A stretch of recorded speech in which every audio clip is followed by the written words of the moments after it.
Florence Nightingale was born in Italy in 1820. Her family was rich. When she was 17, she wanted to do special things to help others. Later, she became interested to be a nurse, but her parents didn't want her to do this job.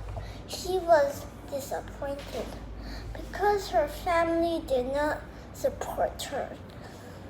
Florence did not give up her dream, and her parents finally allowed her to go to Germany for nursing training.